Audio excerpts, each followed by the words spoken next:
Welcome back to another video, and today we are continuing on with the role quest. Here we're going to be going on to Healer. So I have Claire all decked out as a white mage. This is the gear I've been using up till now.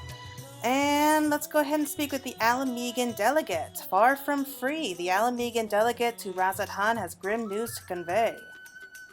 Don't they always? You're ready to lend us your aid? I'll apprise you of the situation. We received reports of a creature believed to be a Blasphemy stalking the streets of Ala Mhigo. Troops have been assigned to track and slay the beast, but there are likely to be casualties. With most of our healers posted elsewhere, we have thought to petition you for aid. I need better soldiers, not more healers. That's mean. Once again, we're in your debt. We shall inform Commander Aldin forthwith. My comrades in the Immortal Flames will be glad to have you watching over them. You see, as there's been no sightings of any blasphemy in our lands, we have joined our Ala Mhigo allies in their hunt for the fiend. Trouble is, the majority of our own healers are working day and night to treat the temperate Imperials captured at Pagelthan. For that reason, we too will be glad of your help. Your presence alone will be of great comfort to the troops, I'm sure. Time is of the essence. I ask that you make your way to the Ala Mhigo quarter and report for duty. Commander Aldin is overseeing the hunt, and he will explain all upon your arrival. May Ralgar grant you strength. Alright, so let's head off to the Ala Mhigo quarter. So, judging from the picture that we saw before, we're going to have Ralbon, Fodola, and Arenvald also involved in all of this, so nice to know. And I'm really hoping that we can do something for Arenvald. I mean, even if we can't heal him completely, at least help him to walk again. That would be nice. It's really going to be interesting to see Fodola.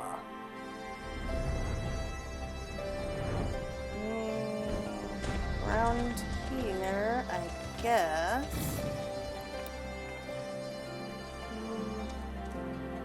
Oh, there they are.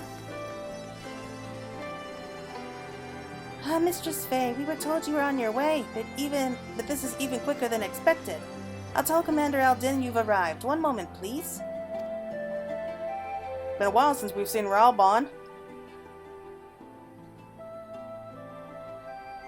Glad you could join us. It's good to see him again.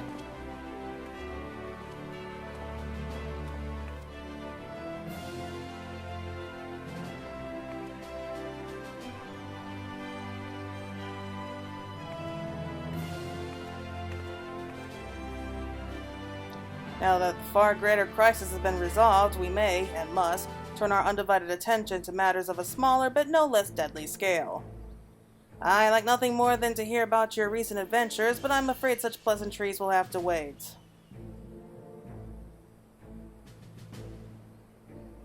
As our man in Thavnar well told you, a blasphemy is loose in Ala Mhigo. Wow, we actually see what he looks like, and it's a cool design! When it first appeared, the city guard were able to get most of the bystanders to safety, and for a mercy, those caught in the chaos only suffered minor injuries. But the fiend managed to escape and has not been seen since. We must find it, and soon, for as long as it remains at large, every man, woman, and child is at risk.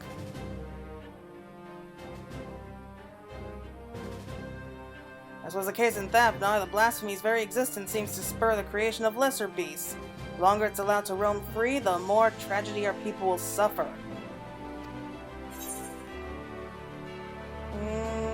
That's strange that you're asking if it's a blasphemy. Did anyone see the change take place? There were several eyewitnesses who gave the same account. A man walking through the Ala Mhigo quarter fell to his knees all of a sudden, and a moment later transformed into the monstrosity we now pursue. Beyond the fact he was a young Highlander, we know next to nothing about him. Even the description of his appearance are too vague to help identify the lad, and we know clues to his name or background. For all we know, he might not have even been born in Ala Mhigo. Might have been the son of refugees came to visit. There are other possibilities we're investigating, though. That said, I doubt his circumstances are unique. Blasphemies and beasts are born when men are overcome by despair, and whatever drove him to turn likely could have done the same to another. Therefore, if we are to prevent further tragedies, it is imperative that we identify and address the underlying cause. Until we do, we'll have no choice but to deal with the afflicted the only way we know how, by granting them a quick death. For now, I would have you join the hunt and keep my men from falling prey to these creatures. Are you up to it? Are you insulting me by asking? You have my thanks. As chance would have it, we've just received word that a number of beasts were spotted in the outskirts of Ul'dah. The troops stationed there have already put them down, but were wounded in the process. First and foremost, they need medical attention, and that's where you come in. I'll meet you there.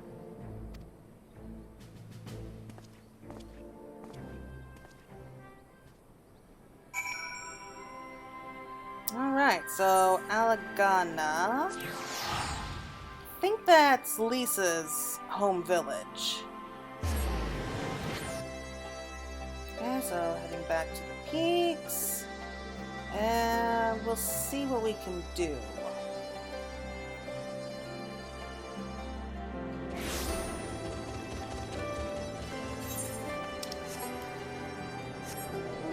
Alright, let's go hunt him down.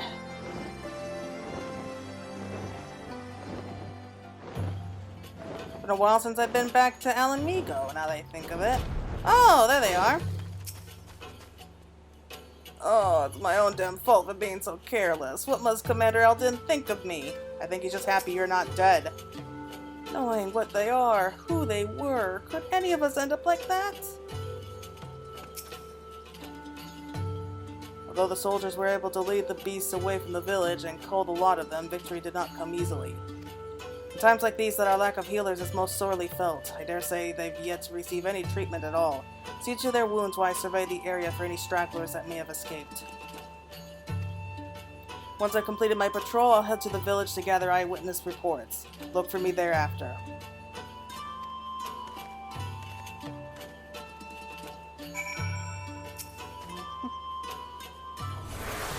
Oh, that's new.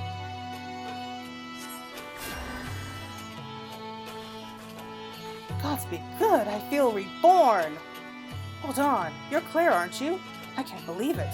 You're the one who inspired me to join the Resistance in the first place, and now you've come to save me in my hour of need. I'll never forget this. Thank you, thank you!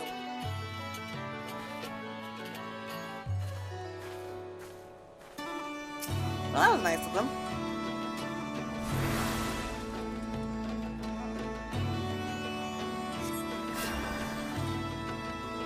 I saw them change, right before my eyes. Those weren't monsters I killed, but innocent men. It had to be done.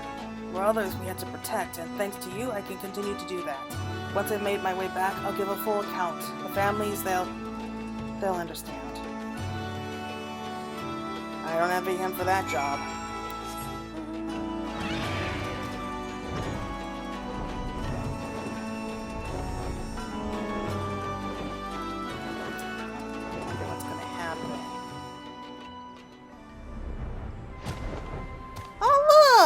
Here. It's good of you to come all this way, though I never doubted for a moment that you wouldn't. After all you've done for the people of Girobanya, we couldn't ask for more, and yet here you are. You sound almost disappointed.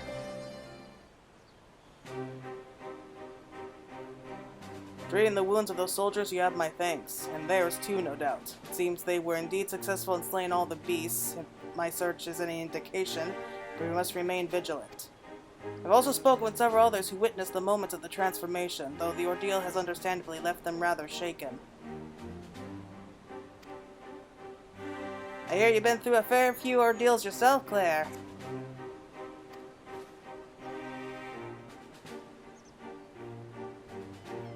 As for me, I've been keeping busy with this and that, till I get in the hang of this wheelchair. Obviously it has its limitations, but it gets me where I need to go. I've been working with this new organization as well, which is what brought me here, but no sooner had I arrived than those locals turned.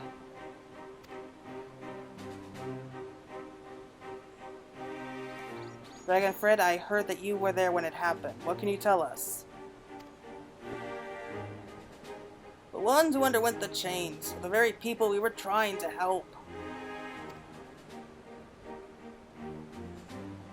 Perhaps I should explain from the beginning.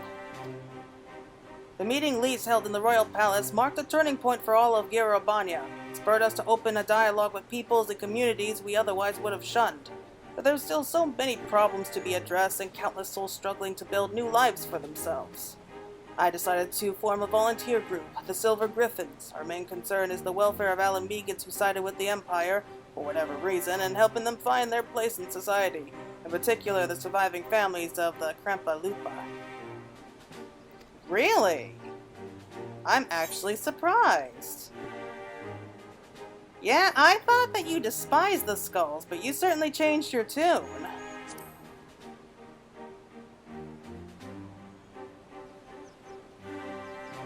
Make no mistake, I have not forgiven them. I don't have that in me, and I doubt I ever will. But the memory of that day in the palace, of Fredola asking to be locked up again after saving us all, it stayed with me.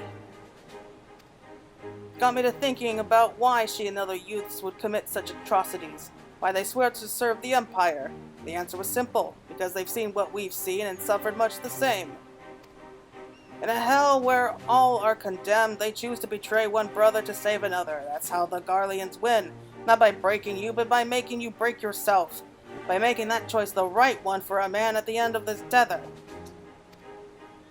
Healing only begins with liberation, and some scars never will, regardless. Those who've returned from foreign lands may have difficulty carving out a living here. The ones who pledge allegiance to Golemon.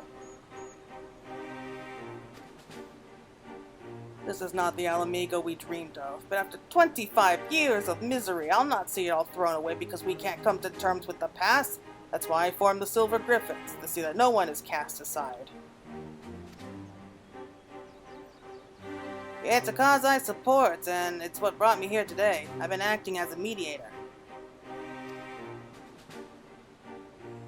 In the short time he's been with us, he's proven himself a natural. But despite our early successes, the families of the Skulls continue to refuse our help. I think I see where this is leading. They're the ones who turned, yes? Comes as no surprise, their kin tormented and murdered fellow Ala Mhigans. Anyone with a conscience would bear shame and guilt, and for some, it might be too much to bear. I think I might know why they're turning us away. It's a sensitive matter, though, so let's go somewhere we won't be overheard.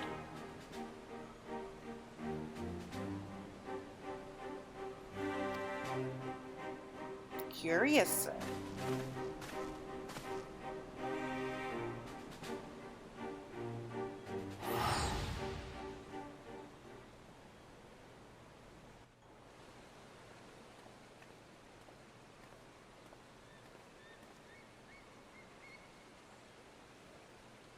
About one of the men who turned. I saw his memories. With the echo, I'll not pretend I understand it, but tell us what you learned. I only caught a glimpse, but that was enough.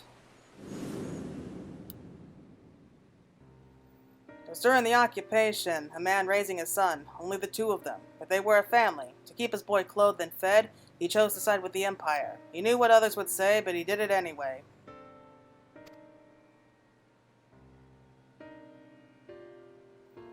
So he was branded a traitor. Every day his son listened to the jeering, the insults, and there was nothing he could do. When he came of age, he joined the Skulls in the hopes it would make life easier for his father. He never dared to question his orders, no matter how depraved.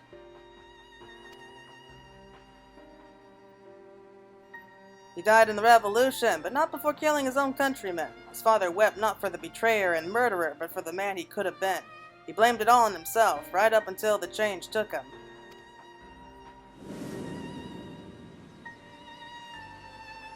I only pray he and his boy have finally found the peace they were denied in life. Alas, theirs is an all too familiar tale. They cannot forgive themselves, nor can they see how anyone else could.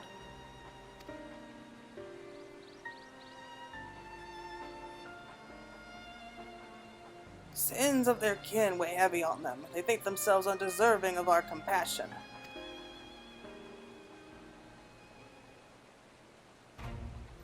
they carry on like that, they'll turn into beasts. We got to help them before it's too late. Going up half of Garlean and Ala Mhigo, I know how it feels to be shunned and hated. To hate myself. That's as long as we give ourselves and others a chance, we can change for the better. And while I may not be as clever or as eloquent as someone like Alphino, I know I can make a difference. I may not be quite the swordsman I used to be, but I'm still a fighter at heart. And I owe it to Ul'dah and Ul'dah to make the most of this life so long as I've got it.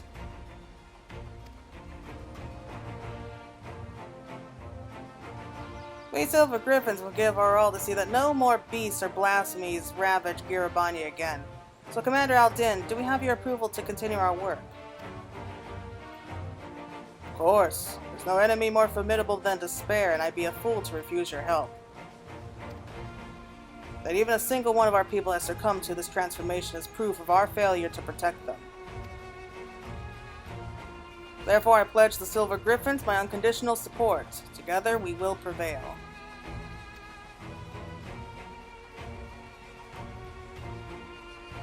Now that we have Claire on hand to aid the troops, I believe we are ready to face any beast we encounter. Though I fear it's only a matter of time before others appear, I ask that you lend the Silver Griffins your assistance in the meantime.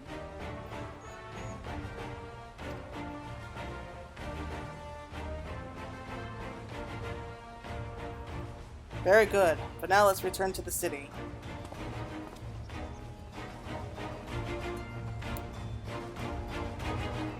Well, I think this is a nice little introduction. So let's head on back to the city.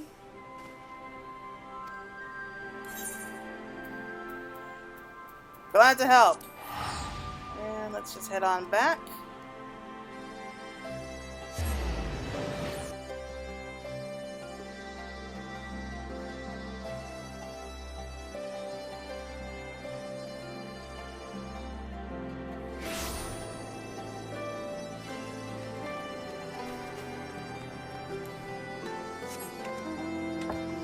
I mean, I get why the people hated the skulls, I really do, but really, they're the ones who created the skulls. I mean, the families who joined the Empire didn't really have much of a choice there. It was either that or let their family suffer. Those who harbor guilt do so not because they are weak or hard, but because they fail to meet the demands they make of themselves. It was the same for me when I believed that my failures had led to the Sultana's assassination. The despair and self-loathing were indescribable. It's fortunate that you and the other Scions came to my rescue, that I had friends who convinced me I was more than the sum of my worst mistakes. Now we must do the same for the people of Ala Mhigo. We must help them to heal and find the strength to, if not forgive, then come to terms with who we were, so that we can look to who we can be, who we should aspire to be. This is precisely why the work of the Silver Griffins is so vital. Though our problems are not new, the emergence of this deadly phenomenon means we cannot afford to delay addressing them any longer, and we'll be better for it ultimately.